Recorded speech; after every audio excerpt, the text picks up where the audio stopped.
Hola a todos, esta es una clase más de Dispositivos Electrónicos 3 para sexto año de electrónica de la ENET de Trelew. Vamos a atacar un tema que es muy interesante y que es prácticamente el principio básico de esta materia, que es el dispositivo de 4 capas. El dispositivo de 4 capas es uno de los temas base de esta materia y que, bueno, acá vamos a atacarlo como una introducción al desarrollo de los posteriores temas que van a seguir basados en esto justamente. Básicamente, el dispositivo de 4 capas es un tipo de semiconductor que es muy utilizado en lo que es la industria electrónica, sobre todo en aplicaciones de conmutación de potencia, por lo cual su importancia es clave. Dentro de sus características, son elaborados con 4 capas semiconductoras. Esto es fundamental. Tiene una distribución en su disposición interna, en su estructura, de 4 capas semiconductoras. Estas actúan como si fuesen circuitos abiertos, o sea, como si fuesen interruptores que nosotros podemos gobernar a voluntad.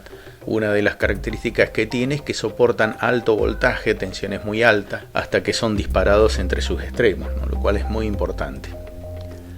Acá vemos en esta figura la disposición de los que podemos llegar a encontrar en la industria, desde encapsulados muy chiquitos hasta otros que por su forma se pueden utilizar en la industria de potencia. Fíjense que tiene como una especie de tornillo donde esto yo lo puedo asegurar a través de una tuerca en un gran disipador para que justamente pueda disipar la cantidad de temperatura que se genera por las conmutaciones a alta potencia. También los tenemos de distintos tipos, entonces a veces los vemos en las plaquetas y no los podemos discriminar visualmente, entonces no sabemos bien de qué se trata y demás, y a veces pensamos que son diodos convencionales, los medimos y nos encontramos con que están quemados. Pero ¿y en base a qué sacamos esa conclusión? Que en realidad no los conocemos a estos dispositivos, por eso es importante a tener en cuenta esta pequeña introducción acerca de ellos. Tienen, por ejemplo, en este caso, en el primer caso es un DIAC que tiene distintos tipos de encapsulados. En este otro caso es un TRIAC que tiene este tipo de encapsulados. ¿Sí? Tienen 3 patitas, parece un transistor común, pero en realidad es un TRIAC, es un tipo de diodo de 4 capas. También tenemos como diodo de 4 capas en formato de tiristor. Esto es un tiristor que tiene un ánodo, tiene un cátodo, tiene un gatillo. Fíjense que todos estos tienen la particularidad siguiente. En el caso del tiristor, fíjense que es el símbolo de un diodo convencional con un gatillo que lo activa. ¿Sí? Lo activa a través de un pulso. Y en este otro caso, fíjense que este símbolo raro, en realidad si prestan atención se van a dar cuenta que son 2 diodos en contraposición, con lo cual el gate o compuerta es el que activa la circulación de corriente eléctrica entre ambos extremos, entre ambos ánodos de los diodos. En este caso el primero es un tiristor y funciona en corriente continua, y en el otro caso es un TRIAC y funciona en corriente alterna. Vamos a ver el SCR, o también llamado rectificador controlado de silicio, las particularidades básicas, para después adentrarnos mucho más en este dispositivo que es muy importante. Básicamente presentan 3 conexiones, el ánodo, el cátodo y el gate o compuerta.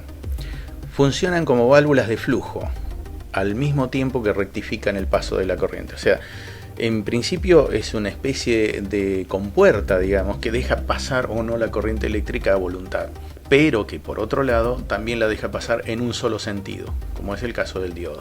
Se desexcita cada alternancia o medio ciclo con corriente alterna.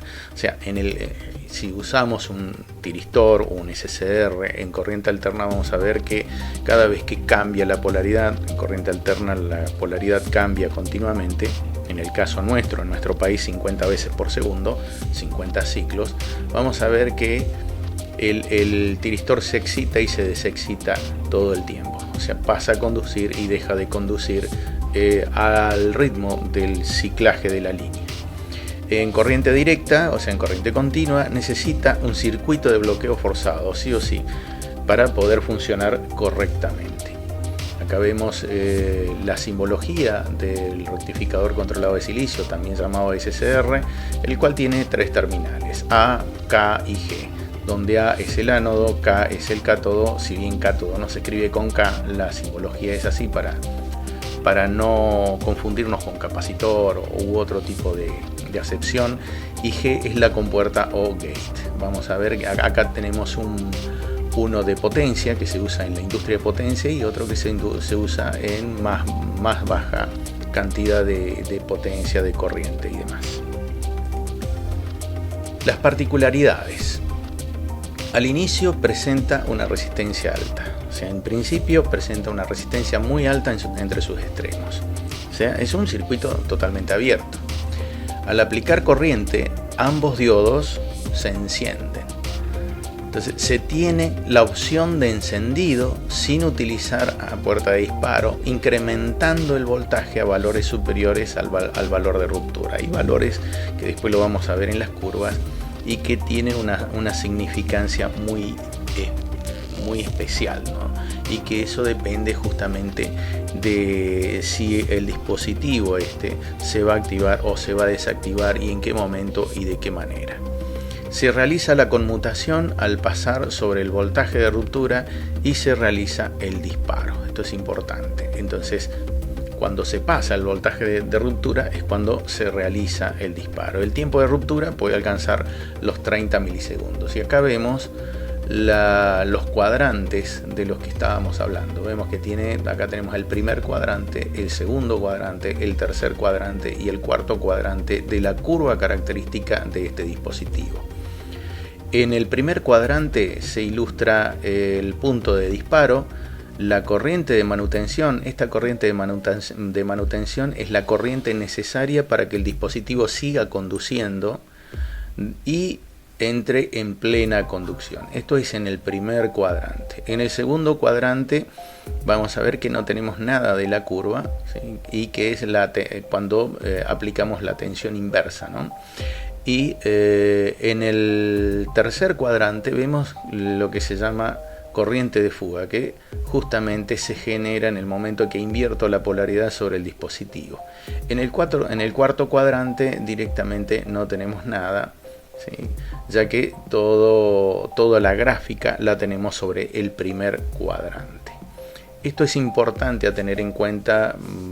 Por ahora lo vemos en forma muy conceptual, pero luego vamos a entrar un poquitito más, porque si hay algo que es importante es saber interpretar la hoja de datos de los componentes. Las hojas de datos de los componentes son como la partida de nacimiento de cada uno de ellos, y la particularidad que tiene es que nos indica exactamente cuáles son los parámetros que sugiere la fábrica con el que debemos polarizar el dispositivo y cuál es su entorno de funcionamiento. Eso me permite elegir el componente adecuado, tratar de que no se genere complicaciones al momento del funcionamiento y demás, teniendo en cuenta todos estos valores que están justamente en la hoja de datos. Las aplicaciones son muchísimas, como por ejemplo circuitos retardadores de tiempo, en donde yo puedo activar o desactivar algo con un temporizador, con cierto delay, que lo puedo seleccionar a voluntad. En los cargadores de batería, que yo tengo que conmutar la carga y descarga de la batería cada tanto. Entonces, bueno, ya la batería se cargó completamente, hay un sensor que detecta esto y desconecta el sistema. ¿Esto qué es? Esto no es ni más ni menos que un cargador convencional de baterías, pero quizás muchos tienen esa idea del cargador de baterías, ese que uno tiene un transformador y a través de un diodo lo conecta a la batería. Sí, hay mucho de eso, pero los cargadores automáticos de batería que cortan solos, bueno, tienen dispositivos semiconductores como estos, ya que relay no se pueden utilizar porque los relays se chisporrotean, generan gran cantidad de chispas y con el tiempo se inutilizan. Entonces por eso se usan estos elementos de estado sólido. Y también se utilizan mucho en fuentes de alimentación regulada, en las protecciones que poseen las fuentes de alimentación regulada. En el caso que yo realice un cortocircuito en la salida, hay un circuito que, por ejemplo, hay un circuito que se llama crowbar, que al detectar un cortocircuito a la salida inmediatamente hace que un dispositivo de estos, un diodo de 4 capas, proteja la fuente de alimentación y haga saltar el fusible inmediatamente. Uno de los elementos que se utilizan muchísimo en electrónica, utilizando esta cuestión de las 4 capas conformadas en un solo dispositivo, es el diodo Shockley. En el diodo Shockley básicamente es un dispositivo interruptor que permite o no el paso de la corriente eléctrica. Inicialmente, con corrientes bajas, el diodo se encuentra en circuito abierto, es un diodo, ¿no? En circuito abierto. Cuando se aumenta la tensión, el dispositivo conmuta a fase de conducción.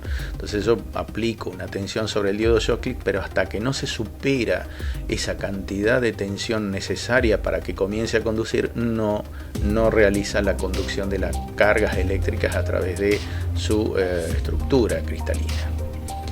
Si se separan las dos mitades, la primera parte puede llegar a ser parecida a lo que es un transistor NPN y la segunda mitad como si fuese un transistor PNP.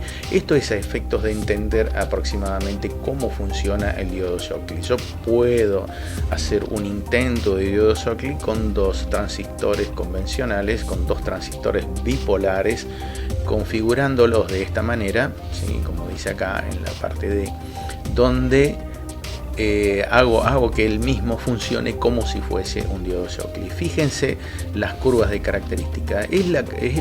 Esta curva la van a ver que es muy parecida a la que es un diodo. Si recuerdan cómo es la curva de un diodo convencional, comienza desde el punto 0 en el primer cuadrante y se va elevando y demás, ¿no? O sea, a medida que aumento la tensión, la corriente se va elevando y la tensión se mantiene a un cierto punto, que es la tensión que tengo en los extremos del diodo. Pero fíjense que se va a producir una región de resistencia negativa, que es el punto en donde se produce a partir de ahí la región de saturación y el diodo comienza a conducir. Por el otro lado, si lo polarizo en forma inversa, tengo la famosa tensión de ruptura o avalancha, que inclusive son aprovechados, por ejemplo, por los diodos de tipo Zener, que no es lo que vemos en este caso, sino vamos a abocarnos exclusivamente a lo que son los diodos de 4 capas. El DIAC. El DIAC es, acá tenemos el símbolo del DIAC, es como si fuesen 2 diodos en oposición y nada más, un diodo 1, un diodo 2 que tienen cada uno sus ánodos. Hay de distintos tipos, van a encontrar que parecen mucho los diodos pero en color azul, o también en montaje superficial. Eso depende de dónde se vaya a utilizar. El DIAC es un diodo de disparo bidireccional, o sea, una vez que se activó el DIAC, deja circular la corriente en un sentido y el otro. Esencialmente está diseñado para disparar triacs y tiristores. El DIAC, vamos a decirlo de esta manera, el DIAC va casi siempre de la mano de un triac o un tiristor, porque justamente es el elemento que provee el disparo al tiristor o al triac. Acá vemos que la curva del DIAC en directa es exactamente la misma que en el otro caso, ¿sí? En el primer cuadrante, pero fíjense que en el tercer cuadrante tengo una simetría de este punto, que es en el momento en que lo polarizo en forma inversa. Entonces el comportamiento que tiene es muy similar a los dispositivos que habíamos visto anteriormente, solamente que tiene este pequeño pico, que después, bueno, vamos a ir desarrollando bien estos conceptos para que no queden dudas. El otro dispositivo que también es un diodo de 4 capas es el triac. El triac vamos a ver que es como juntar 2 tiristores, 2 SCR, ¿sí? 2 SCR, acá tenemos un SCR, acá tenemos el otro, donde acá tenemos el ánodo 2, el ánodo 1 y el gate. El gate es el que provee el disparo para que esto pueda conducir. Un diodo conduce en un sentido y el otro diodo conduce en el otro sentido. Por eso es que también el triac como dispositivo de 4 capas es llamado bidireccional, porque conduce en los 2 sentidos al ser disparado. Un triac o triodo para corriente alterna, también llamados en algunos textos, es un dispositivo semiconductor de la familia de los tiristores, que volvamos un poquitito para atrás. Los tiristores funcionan en corriente continua. La diferencia con un tiristor convencional es que este es unidireccional y el triac es bidireccional, que es lo que estábamos diciendo recién. De manera coloquial podría decirse entonces que el triac es un interruptor capaz de conmutar la corriente alterna, dejar pasar o no la corriente alterna. Acá vemos la curva característica del dispositivo, donde tenemos la pendiente RH, ¿sí? Esta pendiente está en el cuadrante número 1, en la región de saturación, en donde está polarizado en forma directa. Vamos a ver que tenemos la misma pendiente, pero la misma pendiente se va a repetir, pero inclusive para distintos tipos de corrientes de disparo. Fíjense, acá tengo una corriente de disparo de compuerta de 100 microamperes, otra corriente de 20 microamperes, otra corriente de 15 miliamperes y demás. ¿Dónde van a encontrar todo esto? En la hoja de datos del componente electrónico, para poder estudiar el funcionamiento correcto. Esta es una introducción a lo que es el diodo de 4 capas. Esto no pretende ser algo muy detallado. La idea era hacer una aproximación acerca de lo que es un diodo de 4 capas, los distintos dispositivos que surgen de la combinación de estas 4 capas y que hacen posible que existan elementos como el diac, el tiristor, el triac, el diodo Shockley y distintos elementos más que van a ir apareciendo en nuestra materia.